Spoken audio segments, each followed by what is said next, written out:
Several years ago, I had a young lady reach out to me because she was experiencing some serious spiritual assaults. I'm talking about hearing ominous voices, I'm talking about seeing objects move, being attacked in the middle of the night, physical oppression, mental oppression, a host of terrifying symptoms. After much prayer and fasting and dialogue, I discovered that one of the open doors that Satan was exploiting to attack her was her appetite. I'm not really talking about food, but drugs, alcohol, even music that glorified the enemy. In the book, we call it hypnotic exaltation.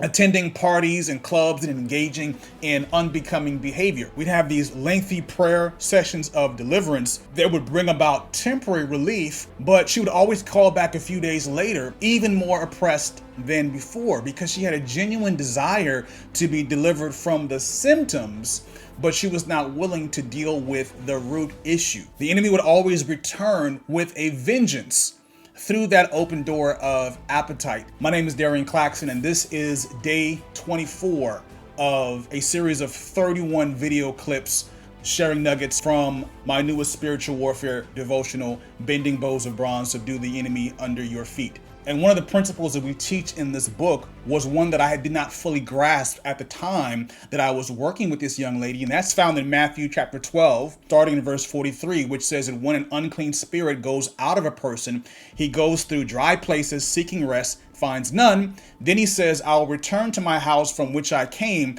And when he comes, he finds it empty, swept, and put in order. Then he goes and he takes with him 7 other spirits more wicked than himself, and they enter and dwell there, and the last state of that person is worse than before.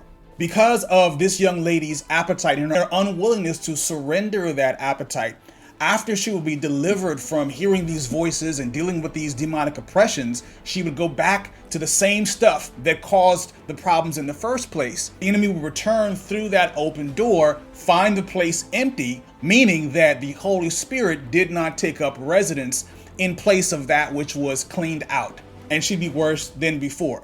Maybe you've experienced this when you fasted. Appetite indulgence is Satan's counterfeit to God's weapon of fasting. And many of us will quote unquote fast just by refraining from eating for a period of time. Fasting is supposed to starve the flesh, what pleases your body, to strengthen the spirit, what pleases God. But if you don't replace that physical appetite with time with God, in other words, you refrain from eating, but you're just working, moving all over the place and not dedicating that appetite to God, when the fast is over, guess what you do? You overeat to make up for the time that you didn't eat, and then you feel bloated, mentally clouded, or otherwise you just don't get the fulfillment, and then you say fasting doesn't work. I've been there before. Let's be clear that appetite of itself is not necessarily a problem. Your desire for food, your desire for rest, for intimacy, for approval are natural, but it's when those appetites govern your actions and they become a god unto themselves, that's how the enemy can enter. And that's why fasting is so important, because we're training our bodies